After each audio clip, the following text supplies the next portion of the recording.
Question: is the CIA fomenting civil unrest in Russia and China? Stay tuned. We're talking about it on today's edition of True News.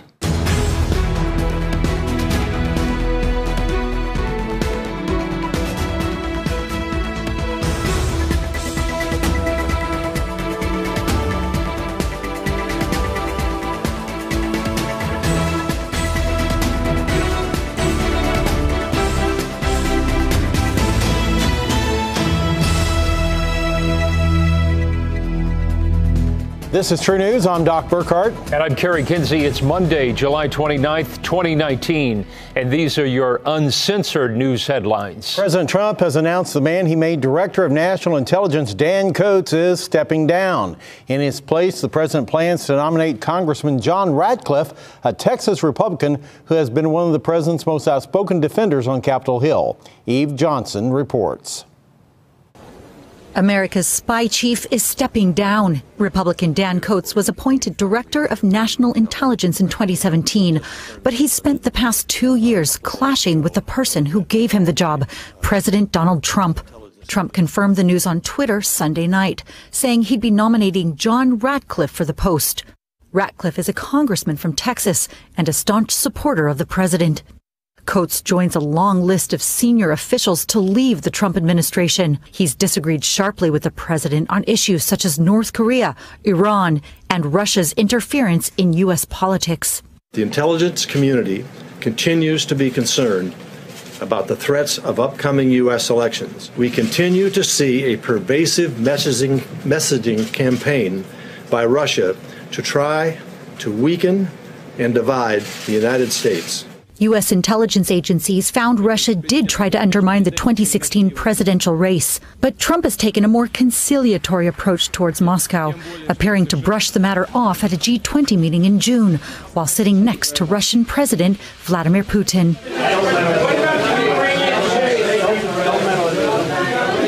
But the man Trump wants to nominate as the next national intelligence director seems to be more in line with the president. John Ratcliffe defended Trump at a congressional hearing last week, challenging special counsel Robert Mueller's report on Russian interference and Trump's potential obstruction of justice. I agree with the chairman this morning when he said Donald Trump is not above the law. He's not. But he damn sure shouldn't be below the law, which is where Volume 2 of this report puts him. Coats will step down on August 15th. Trump says he'll be naming an acting director soon. Well, China is warning that Hong Kong's unrest has gone far beyond peaceful protests. This after a chaotic weekend of tear gas and clashes. As Matthew Laurentoda reports, Beijing will not rule out military action there. Another weekend of violent protests in Hong Kong has prompted a rare public statement from the central government in Beijing. Representatives of its Hong Kong and Macau Affairs Office, seen here, called a press conference to condemn the protests that they say undermine the rule of law. The protests show no sign of abating, though, and questions are starting to mount over where the threshold may be for calling in the Chinese military to support the police. The Hong Kong Affairs Office was asked this during the press conference. They responded only by pointing to the city's constitution, as they have in the past. It allows city officials to request military help, although neither the city nor Beijing have given any specifics. The government also repeated its support for City Administrator Carrie Lam and the Hong Kong police. The officials claim Western countries are stoking the unrest. Well, the South China Morning Post reports Beijing has already deployed 3 controversial anti-riot vehicles armed with water cannons to Hong Kong, and they'll be ready for use by mid-August. Now, this report notes operational guidelines have already been established, including the possible use of, now get this, liquid dye to make protesters easier to identify and later arrest. Now, that report notes that while some top officials want the $2 million vehicles deployed as soon as possible, the armored cars must first still pass road tests, which will be underway soon. Chinese activist Wang Qi has been sentenced to 12 years in jail for running a website that tracked human rights abuses in Sichuan. He was found guilty of leaking state secrets and illegally providing the secrets outside of China. The activist had already been in prison for 3 years. He's now been stripped of his political rights for 4 years. Well, Kerry, Hong Kong wasn't the only location where political protests took place over the weekend. Reuters reports that Russian police rounded up more than 1,000 people in Moscow on Saturday. It was one of the biggest crackdowns as opponents of President Vladimir Putin have become increasingly defiant. Now, the protests centered on allowing opposition candidates to run in local elections after authorities blocked their participation. Chants of Russia without Putin and Putin resign echoed through central Moscow as guardsmen clad in riot gear beat back protesters with batons and roughly detained people.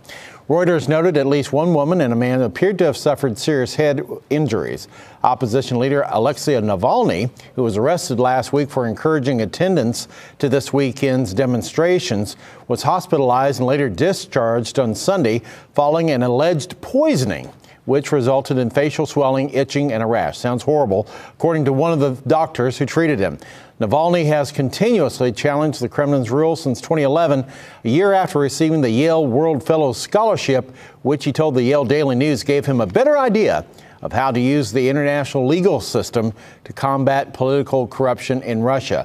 We'll have more on this and the Hong Kong protests during our panel discussion later on in the Godcast. Well, Doc, meanwhile, police in California say they're searching for an accomplice of the gunman who killed 3 people at a food festival last night. Yahira Jaquez reports. A 6-year-old boy is reportedly among the victims killed after a gunman opened fire at a California food festival.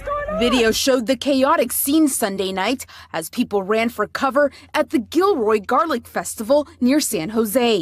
Loud popping could be heard in the background. Pow, pow, pow, pow, pow. So right away I just thought, wow, somebody's going to get in trouble for doing fireworks at our festival. 2 shots rang out first. And at the same time, the music started. But after a few seconds, there were so many shots, and I saw people falling down, kids falling down. 6-year-old Stephen Romero was among 3 killed, according to local news affiliates. More than a dozen were wounded. Gilroy Police Chief Scott Smithy said his team acted quickly. Officers were in that area and engaged the suspect in less than a minute. The suspect was shot and killed. Police say the gunman in that shooting has been identified as 19-year-old Santino William Lagan. Authorities say he used a rifle and gained entry to the Pack Festival by cutting through a fence to avoid security measures, including metal detectors. Meanwhile, in New York City, a man walked into a police precinct armed with a knife and demanded that the cops shoot him. And it was all captured on now viral video. As you can see in this clip, several officers surrounded him with their weapons drawn while a fellow officer moved behind the man. And from there, he fires his taser, incapacitating the deranged man without any casualties. Amazing. No one got hurt in that, Kerry.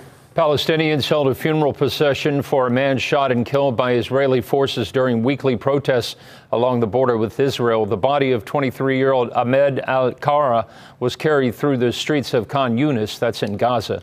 During those protests, nearly 60 people were wounded, of which 40 were hurt by gunfire, and nearly 24 were children.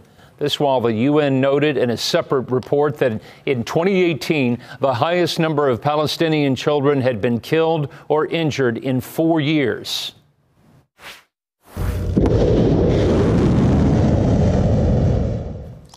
Well, Israel says it has successfully tested the Arrow 3 missile, part of that country's multi-tiered missile defense system that it has been developing jointly with the U.S. Now, although no specifics were provided, the Israeli Defense Ministry reported the Arrow 3, launched from the United States in Alaska, successfully knocked out ballistic missile targets in space.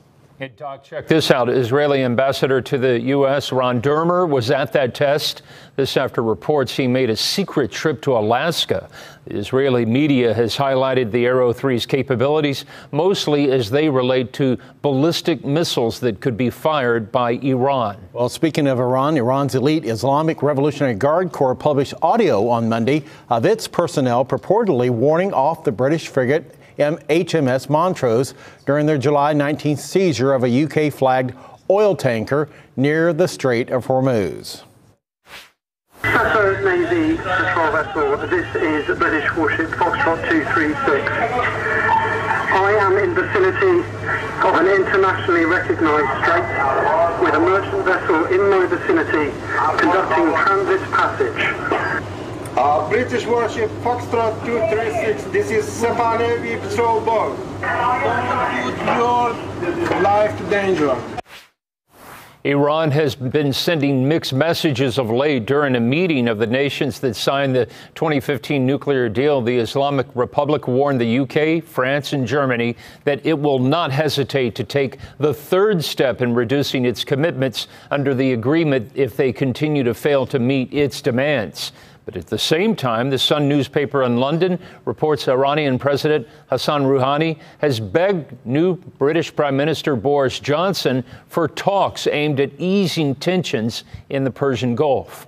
The UK's new Interior Minister, Priti Patel, has convened a ministerial-level meeting of the so-called Five Eyes Intelligence Alliance. That includes the U.S., Canada, Australia, New Zealand, and of course the UK. The Interior Minister says the meeting was held to discuss ways of addressing ongoing cyber threats that range from political hacking to child pornography. Ahead of this week's second 2020 Democratic presidential debate, Senator Kamala Harris has unveiled Medicare for All proposal. Contrary to her previous statements, however, this allows Americans to buy into the Medicare program while private health insurers will be allowed to offer their own Medicare plans. Her proposal also includes a 10-year phase-in period during which all newborns will automatically be enrolled in Medicare, a proposal many analysts have said would bankrupt the program. Well, is the word Christian unacceptable? Apparently, to YouTube it is. Chad Robichaud, founder of the Mighty Oaks Foundation, a Christian veterans group, found out the hard way when he tried to upload a YouTube ad for his organization. Now, according to YouTube's rejection notice, the keyword Christian was no longer acceptable under the site's ad targeting policy. The vice is just squeezing tighter and tighter, Kerry. I feel it too, Doc. Well, we love to hear from our viewers and listeners. We like when you share your prayer requests. Visit TrueNews.com and use the True News app on your smartphone to submit your need for prayer. Now, we pray on a regular basis over each of the requests sent to us. We'd like to share a couple of prayer requests with you tonight. Listen to this one. Dear Rick, please pray for my best friend Eddie that he may continue to help people find the light. He has led me to God, and for that I will always be thankful. He is truly an amazing person and deserves to be recognized. You saved me, Eddie. Thank you, Lauren. Well, thank you, Lauren, for that prayer request. If you're a Christian, then one of your deepest longings is to see others come to know Jesus Christ as Savior and Lord. And yet, who among us has not felt tongue-tied when a chance to tell someone about Christ was staring us in the face? 2 Timothy chapter 4, verse 2 says, preach the word, be ready in season and out of season. Reprove, rebuke, exhort with great patience and instruction. Thanks, Kerry. Here's another prayer request. Dear Rick, please pray for my son's father-in-law who has been diagnosed with terminal cancer. My son and his wife just had a new baby. The child needs to know his granddad, who is a wonderful man. Pray for a miracle healing. Thank you, Rochelle. Well, Rochelle is evidence throughout both the Old Testament and the New Testament that the great God does have the power to heal our physical bodies. Miraculous healings still happen. We're praying for this man and for other viewers and listeners who need healing in their body as well. One of my favorite verses, Isaiah 41:10 says, do not fear, for I am with you. Do not anxiously look about you, for I am your God. I will strengthen you. Surely I will help you. Surely I will uphold you with my righteous right hand. So hold on to that verse of Scripture for your own promise of deliverance. Amen. Well, coming up on our panel discussion, I'll be joined by True News correspondent Edward Zoll and True News founder and host Rick Wiles. We'll be discussing the latest updates regarding the status of sex predator Jeffrey Epstein. We will ask why a man would mess with an angry mama bear and her cubs. True story there, Kerry, by the way.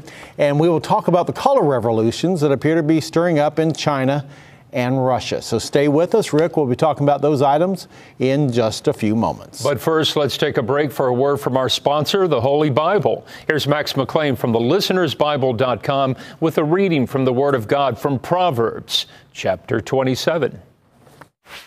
Listen to the Bible from Proverbs 27. The prudent see danger and take refuge, but the simple keep going and suffer for it. As iron sharpens iron, so one man sharpens another. He who tends a fig tree will eat its fruit, and he who looks after his master will be honored. As water reflects a face, so a man's heart reflects the man. Death and destruction are never satisfied, neither are the eyes of man. The crucible for silver and the furnace for gold, but man is tested by the praise he receives. From Proverbs 27. Listen to the Bible. It's great for the soul. Well, this is True News. I'm Rick Wiles. If there was a contest for the most stupid human on planet Earth, I would nominate several people. The first two people on my list as most stupid human on planet Earth would be the parents of a 9-year-old girl from Odessa, Florida. One or both parents took the little girl to Yellowstone National Park. A group of approximately 50 tourists approached a bull bison. A fully grown bull bison can weigh 2,000 pounds. That's 900 kilograms. The National Park Service said the tourists approached the bison. Some of the gawkers were 5 to 10 feet away from the animal. Why would anybody stand 5 feet in front of a bison? Well, suddenly the big bull charged the crowd. The adults ran away and the bison went after the child. He tossed her into the air like a ragamuffin. She was taken to Old Faithful Lodge by her family for treatment. Thankfully, she was not seriously injured. Well, my second nomination for most stupid human on planet Earth goes to the man who taunted a mama black bear that was protecting her 3 cubs from the buffoon. It happened in Cades Cove, Tennessee. Cades Cove is an isolated valley in the Great Smoky Mountains National Park. It is the single most popular destination for park visitors. It attracts over 2 million tourists a year. Well, the female bear was attempting to cross a road with her cubs. The tourist got out of his car and repeatedly taunted the black bear. As the bear stepped onto the pavement, a bad idea.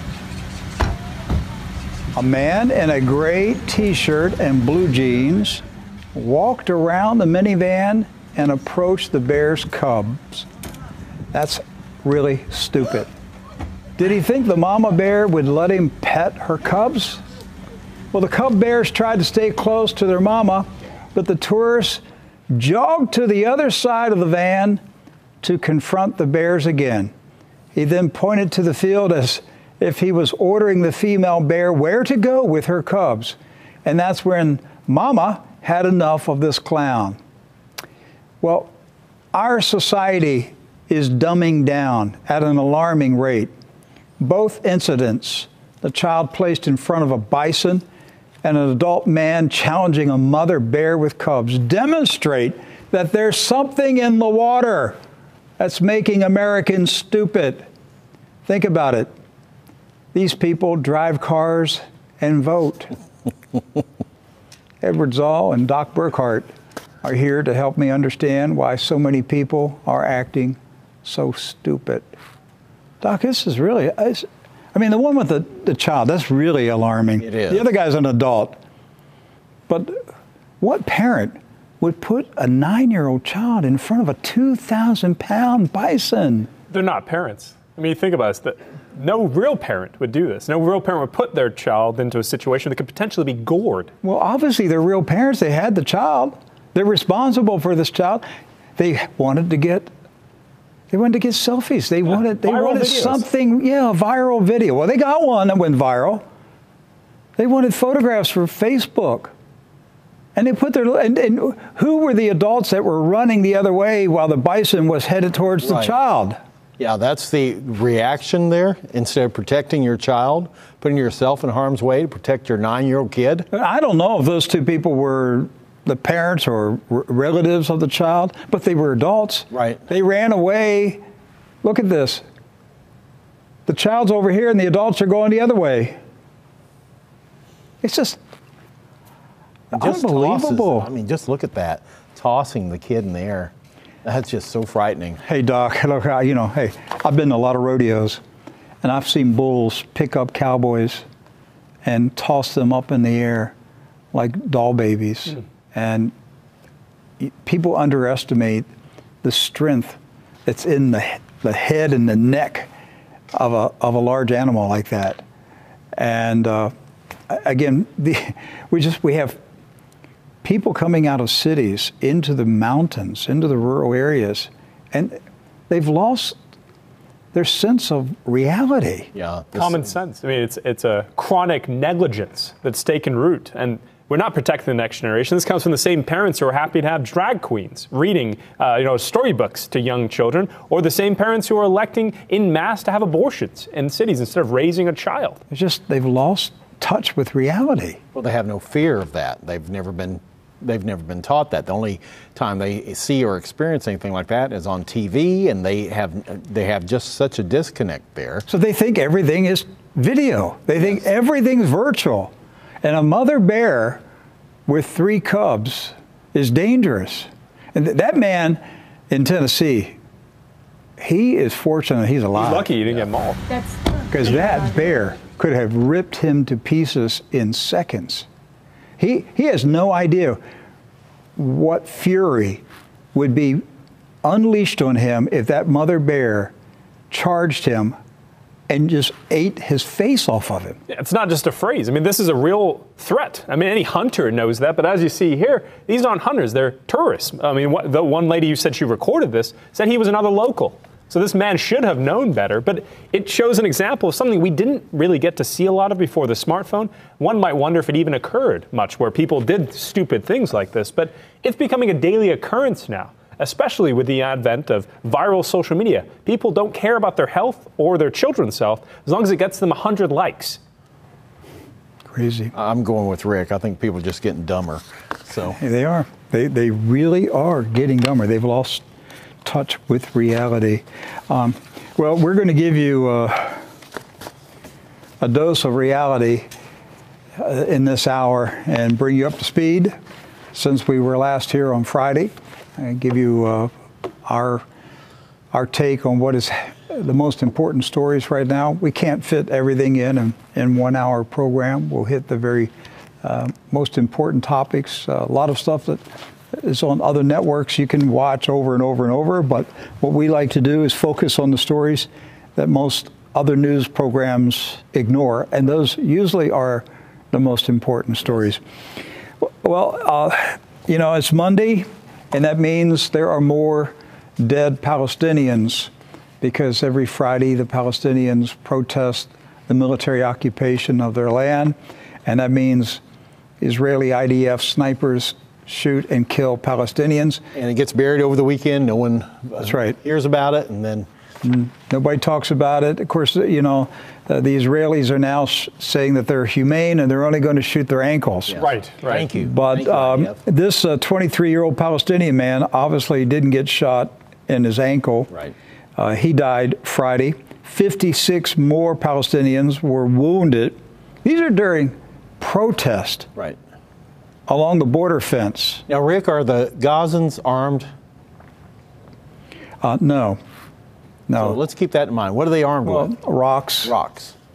These are teenage boys venting their anger because they have no future, because their land was occupied by the Israelis. Not by Israelis, they were occupied by European Ashkenazis. They weren't Israelis when they came in and took it over.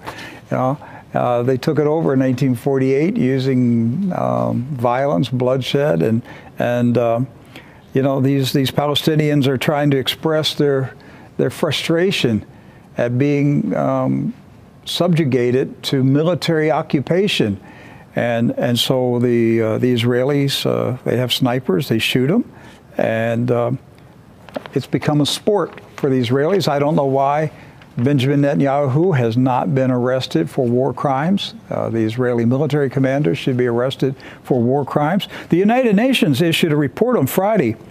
Listen to this. The UN said last Friday that last year, 2018, Israeli soldiers killed 56 Palestinian children in 1 year. 56. They also injured, which means they shot or physically injured over 2,700 children in 1 year. Right. This is more than Afghanistan and even more than the war in Yemen. Both, referring to Afghanistan, this is a long time war with U.S. weapons involved. Same with Yemen, with the Saudis. But the fact that Israel and the treatment of the Palestinians was basically placed at the top of this list by the Secretary General of the UN and has gotten no headlines. I mean, this should be the front page story if we're going to talk about any international foreign policy ramifications, but it hasn't made much of a wave across America. If I think about it, Tamar, I should have brought it out for today.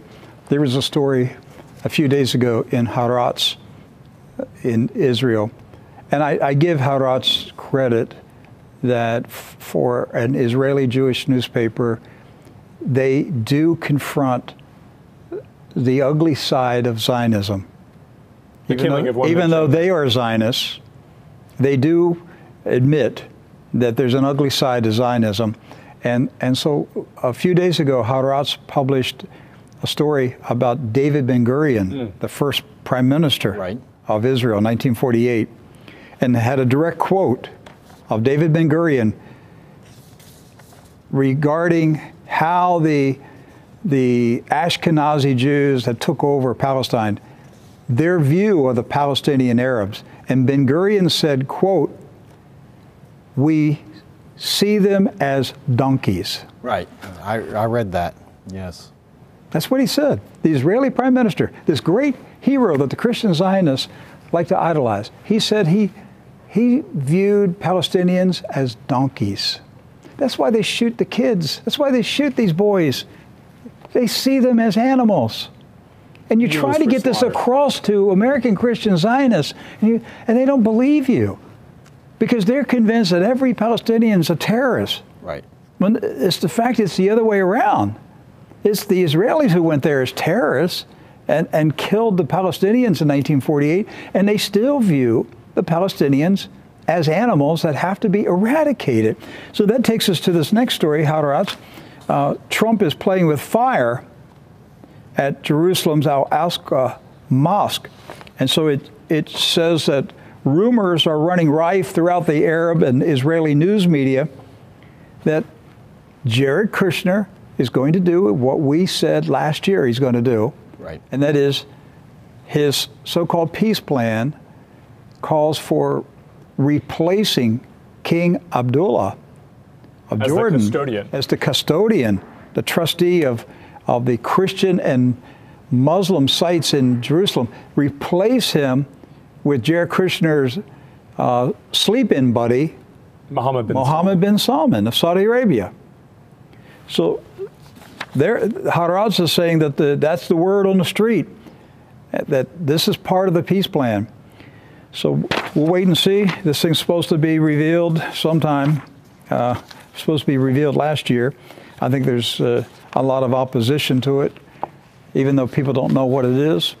Obviously, King Abdullah, has gotten wind that they're going to try to make a move against him. Do you think they're going to hand it over to the Saudis, or do you think they're going to set up a kind of a religious, balkanized state? No, they're going to hand it over to the Saudis. You think it's going to be a complete handover? Yes. I think that's Saudi Arabia's payoff for going along with the Trump-Kushner plan. They get paid off. And they get paid off by being appointed the custodian of all religious sites, including the Christian sites. Now, if you want Mohammed bin Salman in charge of the Church of the Holy Sepulchre and other Christian sites, think about this. I mean, King Abdullah has been an honorable man who has kept his word. And has even given up his own personal finances for the restoration of the Holy Sepulchre. Has donated, you're right, donated his own personal money to renovate the church in the Nativity in Bethlehem.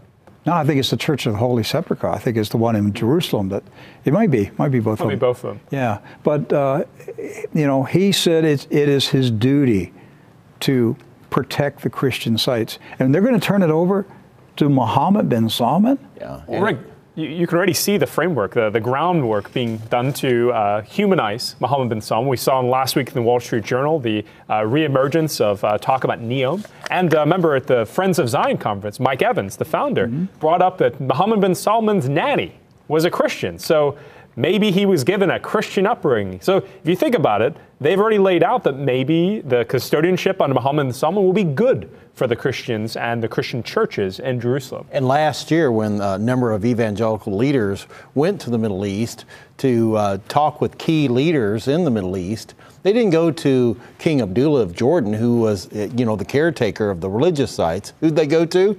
They went to Saudi Arabia and to see Mohammed bin Salman. But who's feeding the 2 million Palestinian refugees that are living in Jordan? Jordan.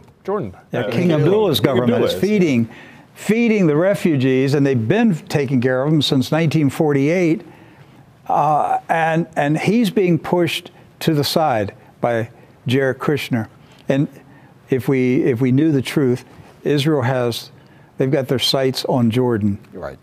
That's going to be the next country that they want to knock off. Right. They got to bankrupt it and cause division, and so just be watching for it.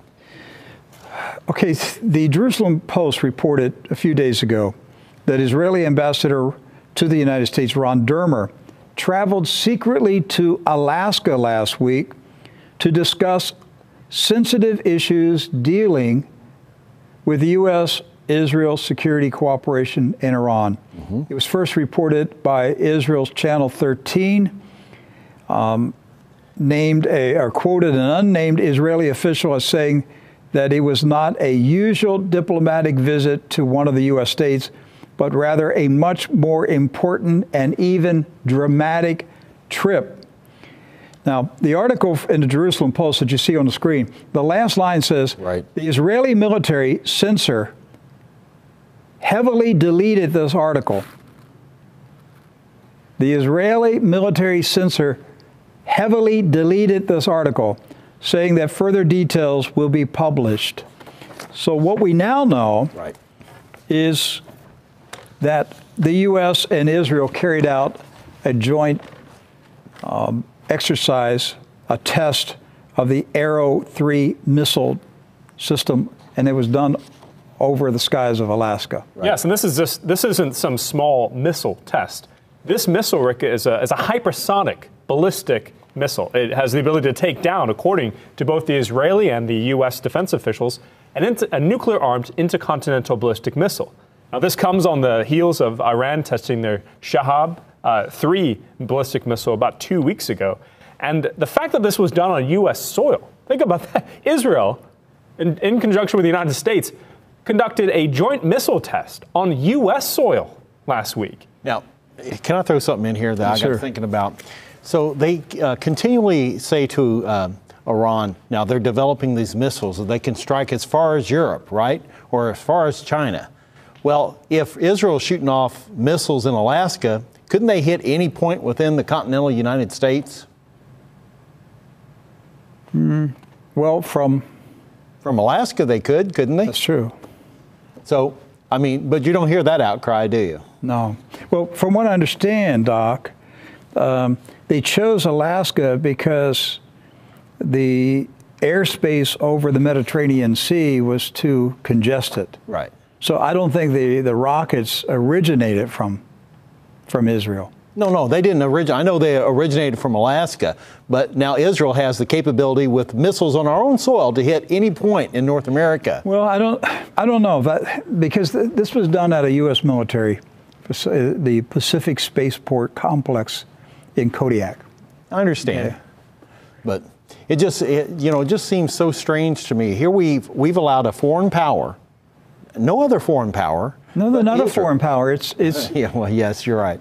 It's our conqueror. So they own us. All right, we've been merged.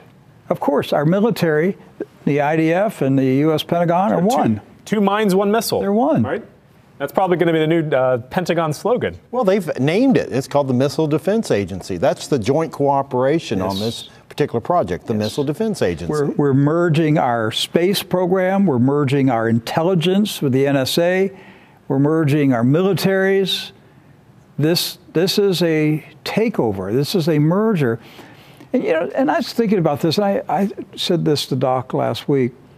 I really think if Israel and the United States came out, if Benjamin Netanyahu and Donald Trump announced that the U.S. and Israel had signed an agreement to legally merge the two countries into one entity, I think millions of American Christian Zionists would absolutely be giddy with joy.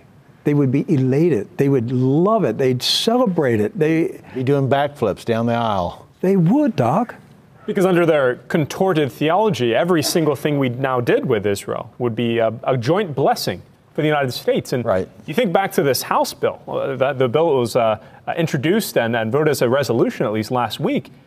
We are already moving ahead with a very similar defense alliance agreement that we currently have with NATO, but it's not the NATO agreement that we would agree, for example, to defend Israel.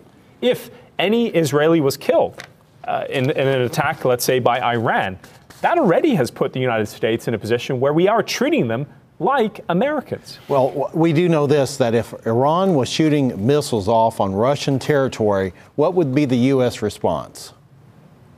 What would be the U.S. response to that, Rick? If we found out that Iran was shooting their ballistic missiles off on Russian territory, would we not be addressing it? Would we not be saying something to Russia about that? Of course, it would be obvious that Russia and Iran had entered into a joint military pact. Right. So what's going to be the response now? I mean, Russia and Iran have to assume that the same thing is going on here, and it is. I mean, it's already a done deal, I know, but the American people don't realize this. They don't realize that they've been sold the bill of goods. No.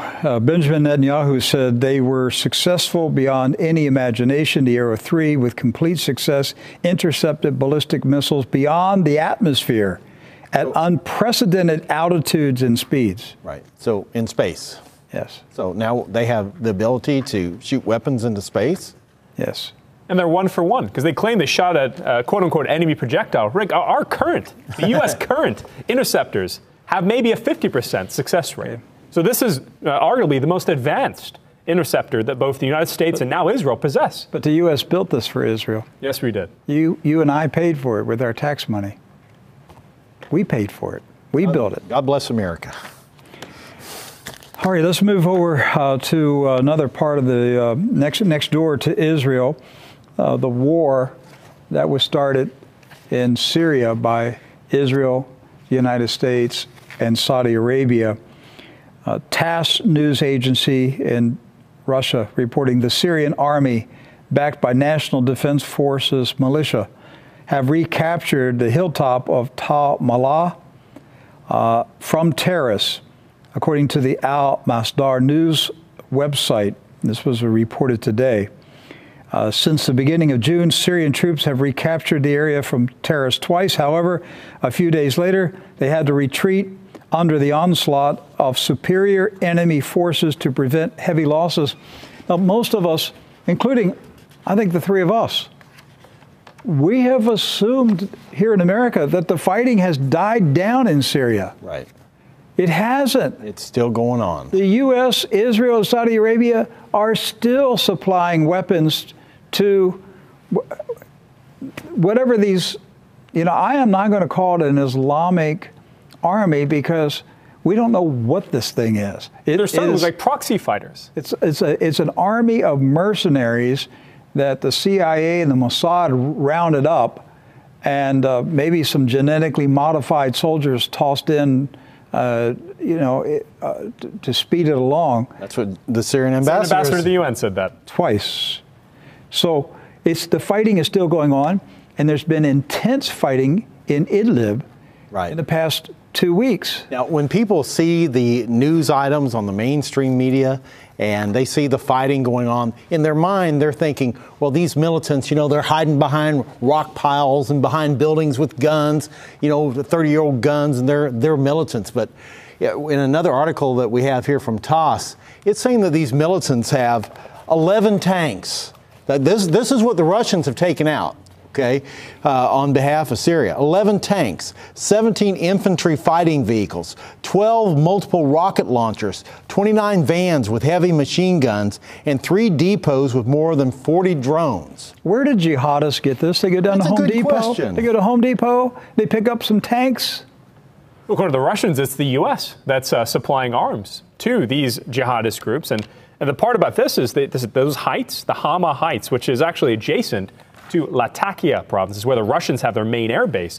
The significance of this is that those heights were stopping Russian jets potentially from striking targets in the east part of Syria, where the majority of the U.S. ISIS buildup has been basically happening over the past 6 months. You're right that it appeared that the war in Syria is over, because for much of the last 6 months, we have seen a decrease in activity. But now there's a new surge because there's new armaments and fighters that have entered and have been trained out of the east part of Syria. All right, so let's go over this again. Just this one battle in the city of Idlib, which happens to have a high population of Syrian Christians. That's right.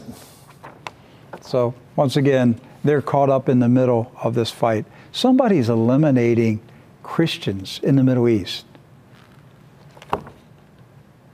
Say it, Rick. Yes, you're right. Crucifying them. That's what they did. Israel is wiping out Christians living in the Middle East. They're wiping them out. This is a targeted genocide of Christians. It's not the Palestinians killing the Christians, not the Syrian Muslims killing the Christians.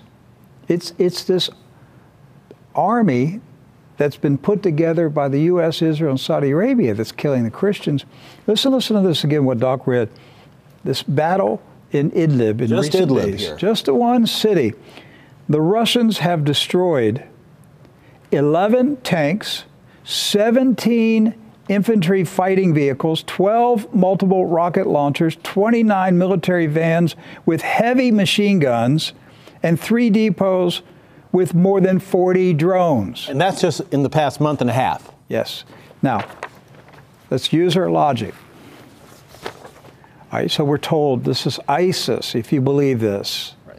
All right, ISIS. Where did ISIS come from? Never heard of them before the Syrian war started. ISIS, we were told, is, they're worse than Al-Qaeda. Right. Al-Qaeda was put to pasture because the Muslims, they just gave up hope that Al-Qaeda was mean enough to kill Israel and all the Jews. So the Muslims came up with ISIS. ISIS was even nastier than Al-Qaeda. Al-Qaeda retired. That's what we were told. Then go back, who formed Al-Qaeda? That was the CIA, all right? Osama bin Laden worked for the CIA in Afghanistan. The bin Laden family were business partners with the Bush family. What a small world this is. All right, so let's look at Syria. Who gave these, quote, jihadists tanks, drones, machine guns, heavy machine guns, infantry vehicles? Who provided them? Well, was it Syria? No, the Syrians are fighting these The Syrian army is trying to kill them. Right. Because they're in their country. Was it Russia?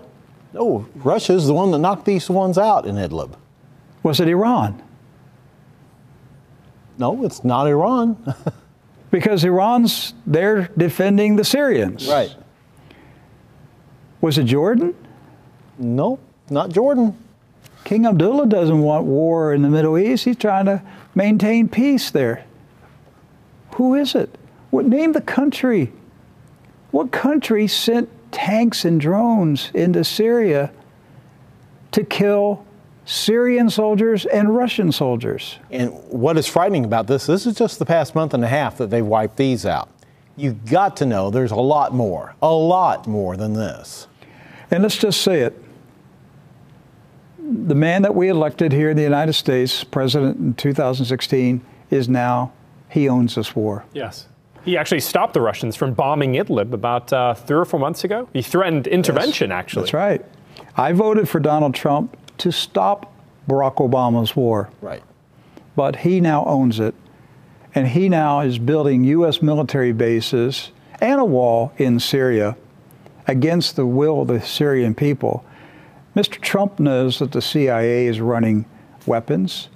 He knows that private military contractors based in the United States are running weapons and mercenaries, soldiers into Syria. He knows all these things. Look, they're plundering oil now. Yeah. According to the Russian military, these groups, in conjunction with the CIA and other mercenary groups, are literally taking over the oil fields in the east part of Syria and actually processing the oil, plundering. They refer to it as plundering, taking the oil revenues and reinvesting it into arms programs and training weapons for these jihadists. This is one of the strongest articles I've seen come out of Russia regarding Syria.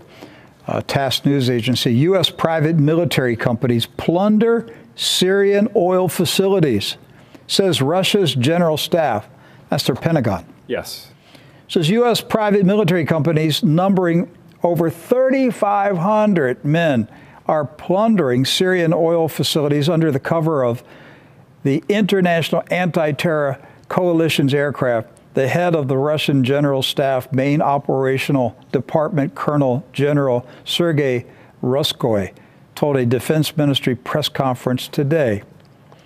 His quote was, "Aside from training militants, the U.S. structures in Syria are involved in plundering oil facilities and deposits in the area across the Euphrates that belong to the legitimate Syrian government.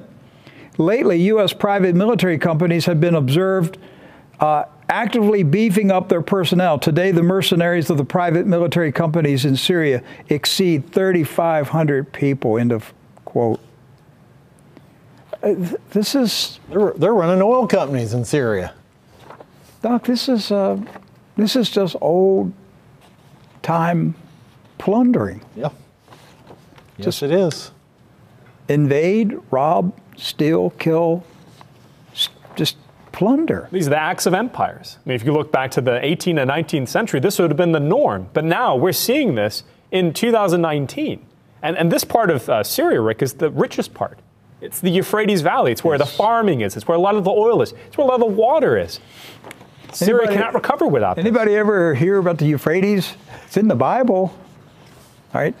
Our country, the United States, we're the bad guys right now. Yes. We are the bad guys. The United States, I'm not part of this. I tell God every day, my hands are clean. I have nothing to do with America's sins. Don't count me in on it. You know, on Judgment Day, when Jesus Christ comes back on Judgment Day, and Judgment Day is the day he comes back. It's not 1,000 years later, all you dipsyites out there. It's Judgment Day is the day he comes back. Time ends. It vanishes. No more time when Jesus Christ comes back. When the time maker shows up, time leaves. All right? And when Jesus Christ comes back, judgment is held that day. And according to Matthew 25, the angels are going to round up everybody who ever lived, because all the graves are going to open up. All right? The Darbyites, the Christian Zionists, teach that the graves are opened. The sinners come out of their graves 1,000 years later. No, they do not. The Bible clearly tells us Jesus Christ said all the graves open. They all come out.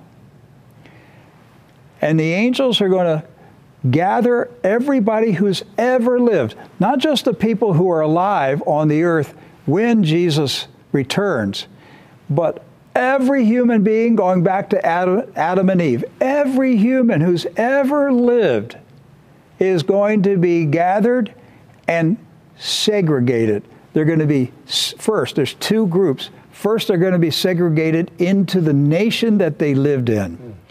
So there are people who are going to be rounded up and put into groups of nations that you and I don't even know ever existed thousands of years ago. But the angels know about it.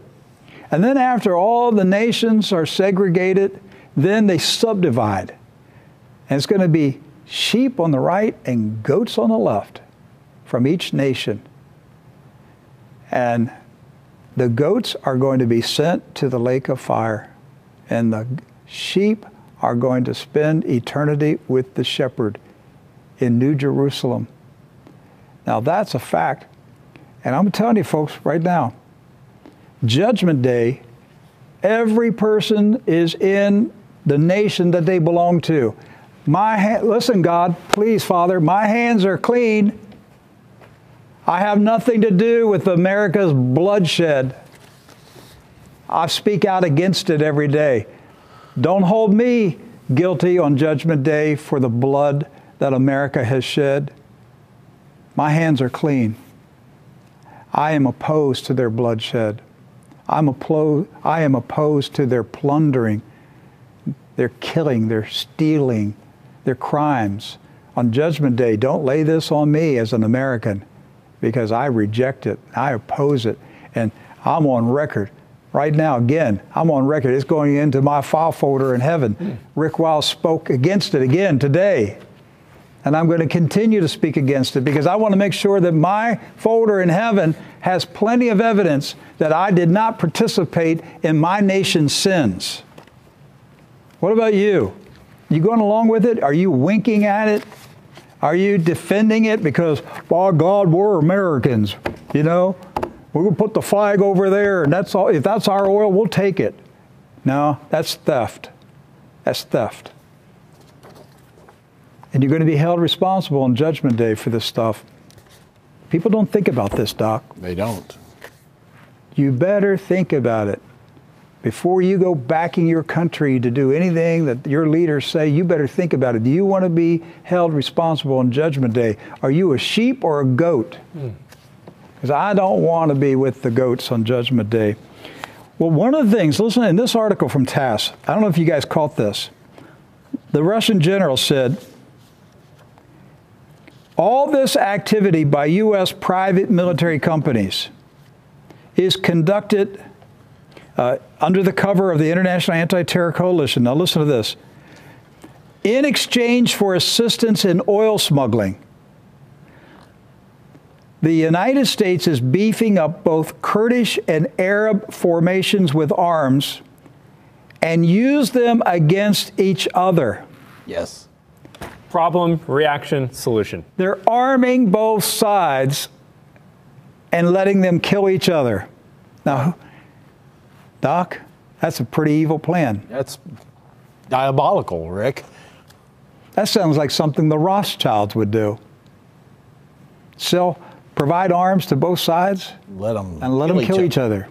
And the U.S. out of this gets to justify building an airfield in the east part of Syria, bolstering airfields in Baghdad, and subsequently building expanding the airfield in Saudi Arabia. Because if you have armed groups fighting each other, well, the U.S. has to have air support in the area. And that's what's happened over the past year.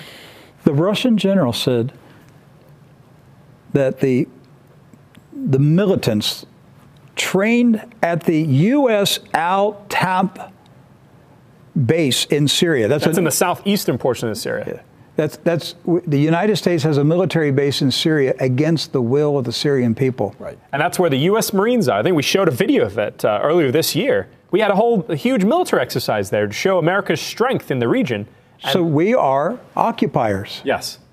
America is an occupier, an invader of Syria. The Syrian people did not ask for America to show up. And who did it? Donald J. Trump. The base was built by Donald J. Trump. Not by Hillary Clinton, not by Barack Obama, but by President Donald Trump. And he promised us in 2016 he would end the war. And bring the troops home. But we have a military base there. And listen to what this says. It says, a part of the militants trained at the Al-Tamf base is being airlifted by U.S. combat helicopters beyond the Euphrates. The general went on to say, the most trained saboteurs are being delivered to the territories controlled by the Syrian government troops so that they can destabilize the situation and prevent the strengthening of the Syrian government. So that would be the Hama province we spoke about 10 minutes ago, and Damascus.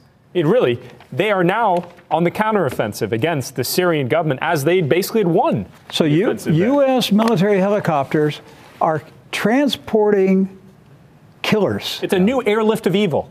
One part of the U.S. military trains the killers. Another part is arming the killers, and another part of the U.S. military is transporting the killers inside the nation of Syria to kill the Syrian soldiers in their own country. And all along the way, we've got the military there processing oil, too.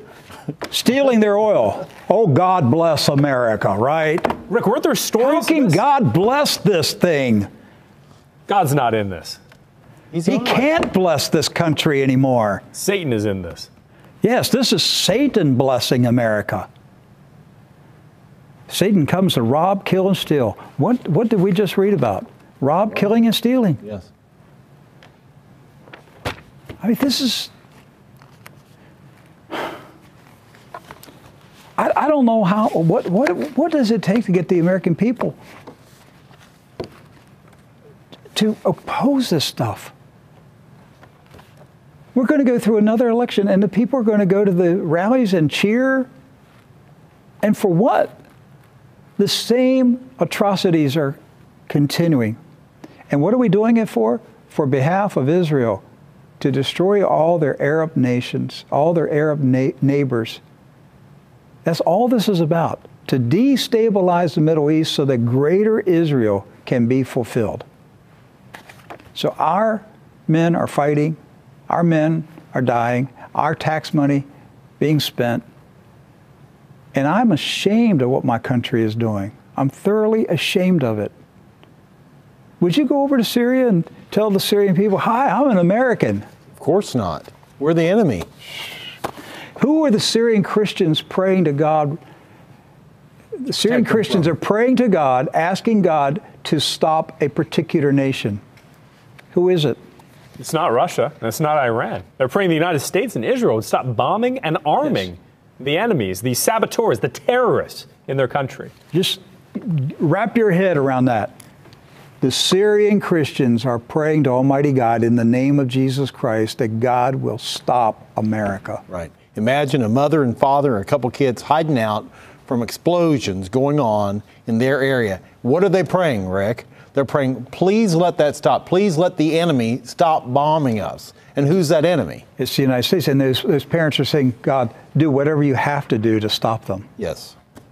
I mean, when you see another country just literally just destroying your country, at some point you cry out, God, just do whatever you have to stop them. Something's going to happen in this country to stop us. We're out of control as a nation. We're totally out of control.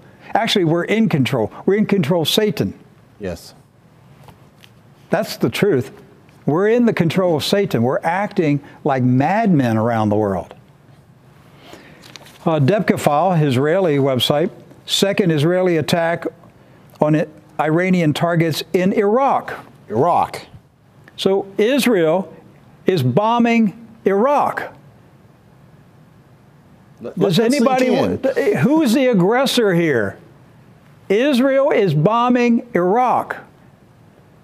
And they can get away with it because they've got the U.S. military to back them. So Netanyahu is free to bomb anybody he wants to bomb. And they showed in this attack, because it was about 80 kilometers from the border of Iran, about 40 kilometers from Baghdad, the capital of Iraq, that if it was the new F-35s that Israel used in this attack, that they can reach Iranian territory. And this is another reason why the United States is building out its air bases in Iraq and Saudi Arabia, because if they do eventually get this war, the war they've wanted since 2001, that being with Tehran, they're going to need airfields. And I think that at the core of this, Israel is showing that not only are they going to participate in this war, but it will fuse the United States and Israel in conjunction with our air force, our ground forces, if we attack Iran together. Well, just so our viewers and listeners get an understanding on this, who controls the airspace over Iraq? The United States. That's right. So nothing happens in the airspace over Iraq without the United States approval. And what did a member of parliament of Iraq say last week? That the U.S. military, the U.S. embassy in Iraq, that massive Roman fortress Yes. that we built. He said that that embassy is used to house and train Mossad and ISIS. Well, the Mossad and the CIA are there training ISIS jihadists inside the U.S. compound. In Iraq. In Iraq. In Baghdad.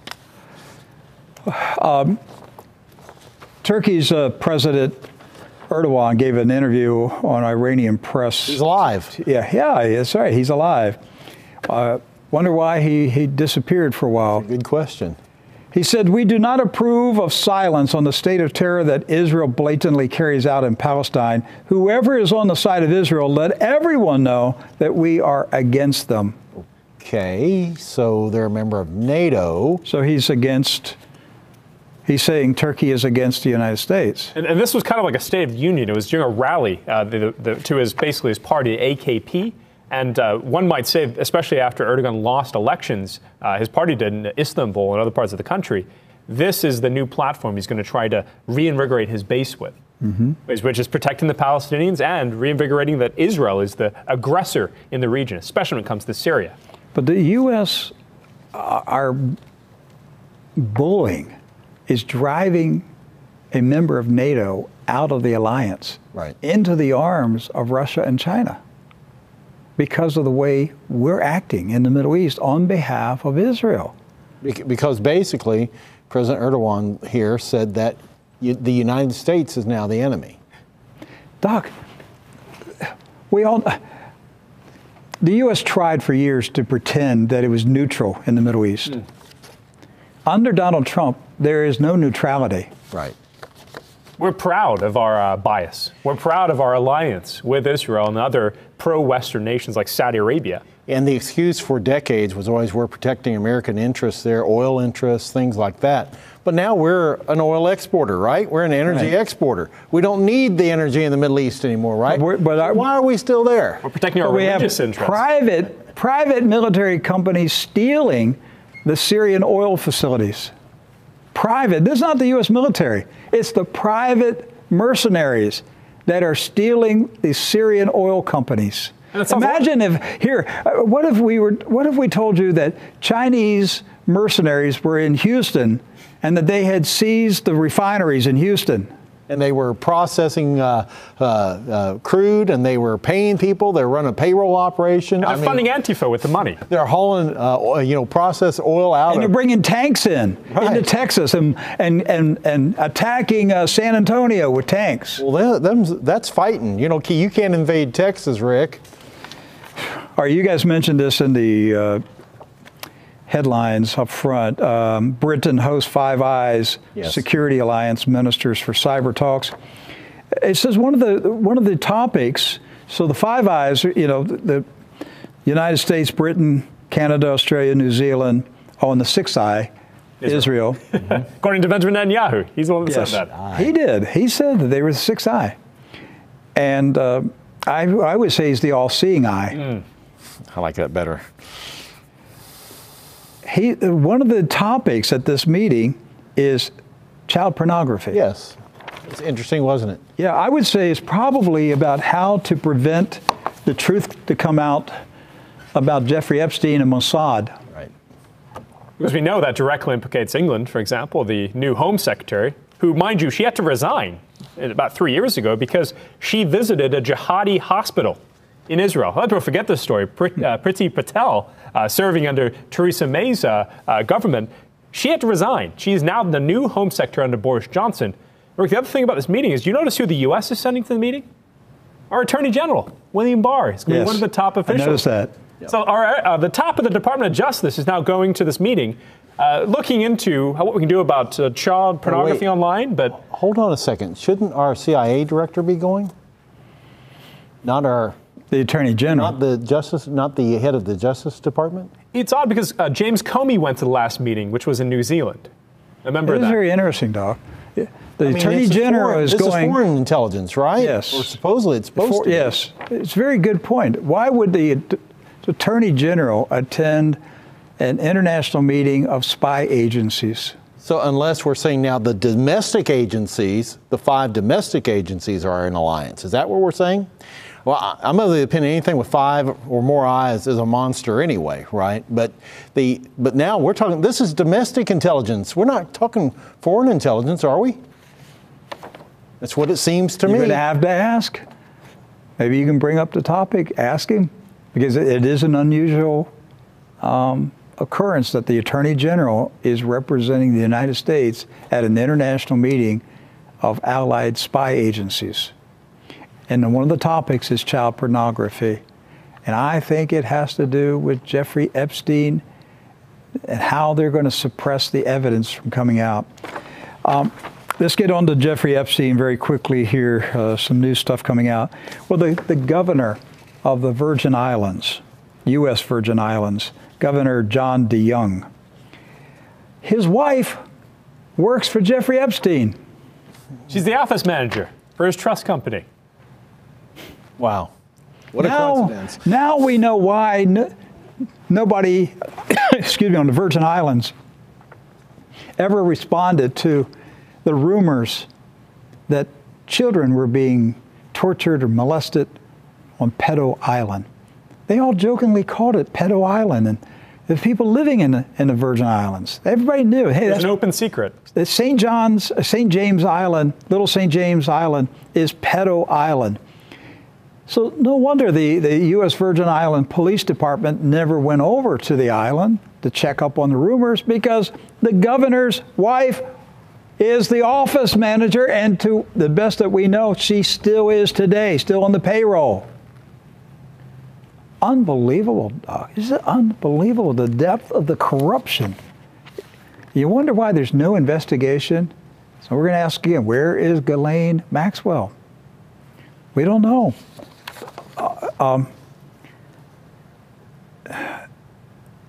Epstein received tax breaks from the Virgin Islands Economic Development Corporation. And there's some estimates that reduced his tax burden by 90%. 90%. Oh, yeah.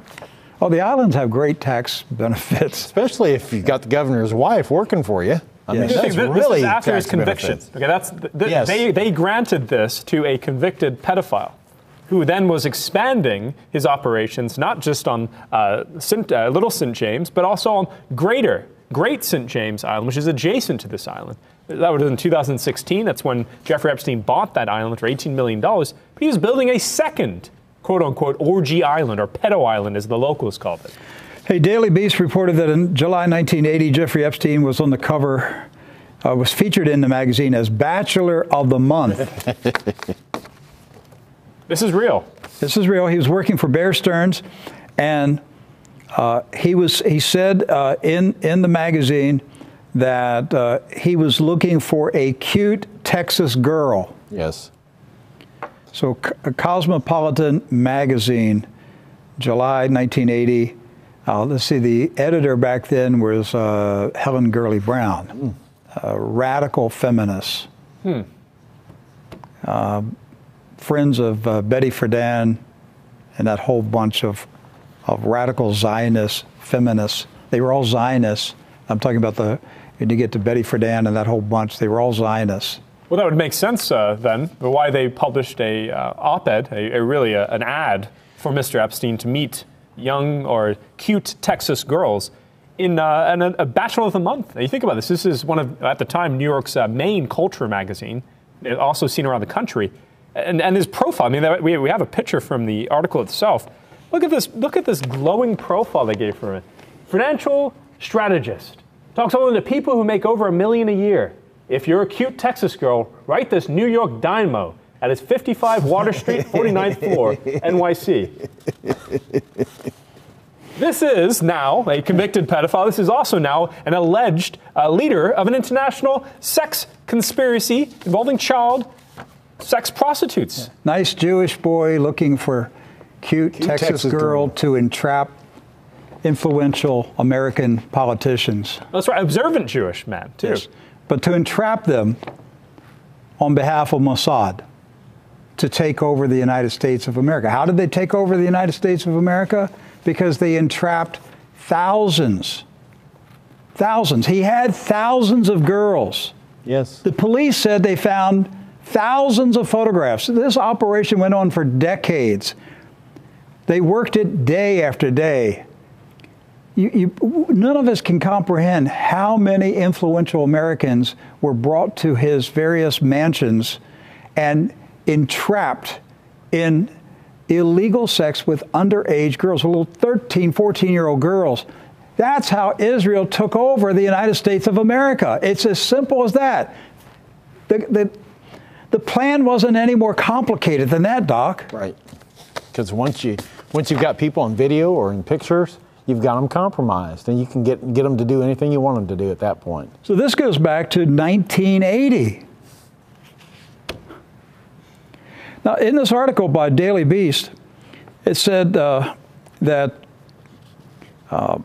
Epstein, and we've heard this before, bragged that he only represented, as a financial advisor, he only represented billionaires. Right. And his only client was Leslie Wexner. Yeah, the only admitted one that we've been able to figure out so far. Who are the other billionaires he represented? No, Wexner was the conduit to bring the Mossad money into Jeffrey Epstein's possession to make it appear that Jeffrey Epstein was rich and successful. The Mail on Sunday, this is a London newspaper, they published a story that said, in 1993, the Washington Times depicted Epstein as a maverick investor and Clinton supporter and president of the limited clothing store empire. That was Wexner's company. That's right. Now, the Wexner properties the other day, the other company, they were investigating Epstein's relationship with their companies. Well, here it was in the Washington Times in '93. It doesn't take a whole lot of investigating to figure that out. And back then, the Mail on Sunday said that described Epstein, rumored to be a concert pianist, a math teacher at an elite girls' school, and connected to the CIA and Mossad, Israel's intelligence agency. The most intriguing rumor is that he was a corporate spy hired by big business to uncover money that had been embezzled. That had been embezzled? 1993, the Washington Times described Epstein as a Clinton supporter. All right, and then it says the press started digging into Epstein's rise after the New York Post revealed that he flew former President Clinton to Africa on his private Boeing 727 jet. How Clinton, who took off on Saturday, hooked up with his traveling companions is a mystery, as is his relationship to Epstein, said the New York Post in 2002. That's not a mystery. And then it says in 2003, New York Post declared Epstein one of America's most eligible guys under the headline, Singling Out Apple's Top Studs. The list of bachelors included Donald Trump and Anthony Weiner. Well, 3 sexual predators. And you tell me they don't know each other? They didn't hang out with each other? They didn't work for the same bosses? Oh, they swam in the same circles, the same nasty water that has taken over D.C. All right, you know what? We're past our deadline, and we didn't even get to our topic. All right, I wanted to talk about the civil unrest in Russia and China. It appears that I find it very unlikely that civil unrest is breaking out simultaneously in Russia and China. It just doesn't smell right, Doc. No, it doesn't. We're talking serious. It looks like rioting level. And I suspect that the West is instigating the civil unrest to provoke Russia, actually to destabilize Russia, to destabilize China. The U.S. is making a move for total global dominance. They've got to take out Russia and China. They'll dominate the world. They'll dominate the world for the next 100 years. Right. If they can destabilize China and Russia. And if they succeed even distracting them let's say even someone just distracting them enough that they can't intervene in, let's say, Iraq, Syria, even Iran, the West gets control of one of the major hubs to the emerging New Silk Road, the One Belt One Road initiative from China, but also Russia's attempt to build a Mediterranean power out of their force in Syria. Hey, there you go. You take out China and you just steal the New Silk Road. Right. Which I've thought about that. I mean, let the Chinese build it and then come and steal it from them. So we know in that leaked economic plan, for example, that Israel Hayom published, that we covered here, that China had 50% ownership of that highway that went from Gaza all the way up into the north near the Golan. So one must wonder if Israel is rethinking that position, or they're applying pressure potentially through the U.S. Through instigating a color revolution in China, Hong Kong. And this would then force maybe China to back off or support Israel's new economic plan. So if if the United States is fomenting revolution in Russia and China, isn't it conceivable that Russia and China put their heads together and come up with a way to start civil unrest in America during the 2020 election campaign? Wouldn't that be a logical thing to do? Sure. Why, I think some would want it. I think some maybe have calculated this into a plan. They want someone to arm and train Antifa. They want someone to empower some really crazy militia group or some crazy faction, a terrorist faction like we saw in the 80s under Bill Ayers, the Weather Underground, for example. They love that because that would then justify the use of executive powers to take away, let's say, rights in the country, martial law throughout the nation. That's the problem. And when I read the president's tweet the other day about we should designate Antifa as a terrorist organization, it sent chills down my back. The reason why is because how do you identify Antifa? Who's the head of it?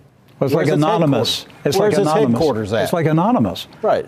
What if you declare anonymous a terrorist organization? Right. It's like trying to pin something on a shadow. I mean, there are already laws on the books right now on how to deal with disruptive people at rallies, and but they don't do it. They don't enforce that. But something magical happens when you designate a group of people a terrorist organization, because different rules apply, right? That's right. They're not criminals anymore, they're terrorists. And you can treat terrorists differently than you can treat just ordinary criminals. And the Trump administration did something else last week that we didn't mention. They reinstated the death penalty for federal crimes. Yes. And this is a trend we're seeing in nations around the world. President Duterte did that is pushing it in the Philippines. The Italians are talking about reinstating the death penalty. I mean, so this is a trend that we're seeing all around the world.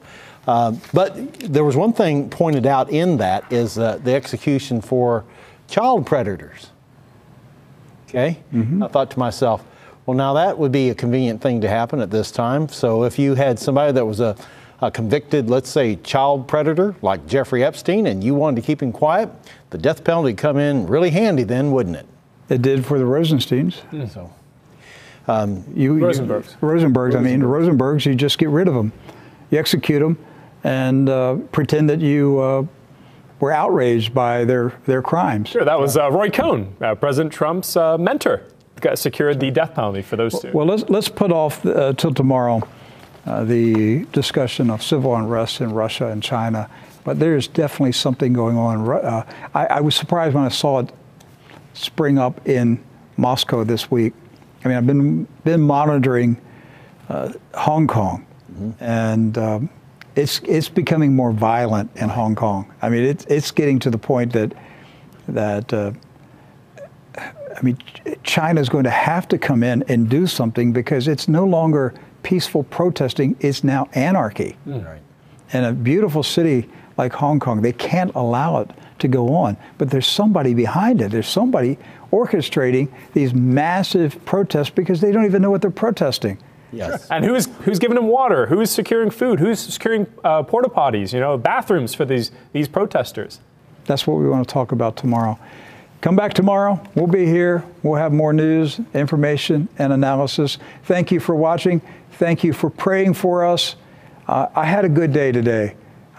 People are praying for me. I know it. I was able to get through the preparation for the news program, and I didn't have that heaviness come on me like it does on so many days. Amen. And I know as people were praying for me, that cloud's being lifted, and I appreciate it. We appreciate you sharing this program on social media. Get it out there to everybody. It's the only news program like it on planet Earth. Even our enemies watch it every day. Think about it. Those of you right now that hate me, you come back every day. Can't get enough, can you? Admit it. You can't get enough. See you tomorrow. God bless you.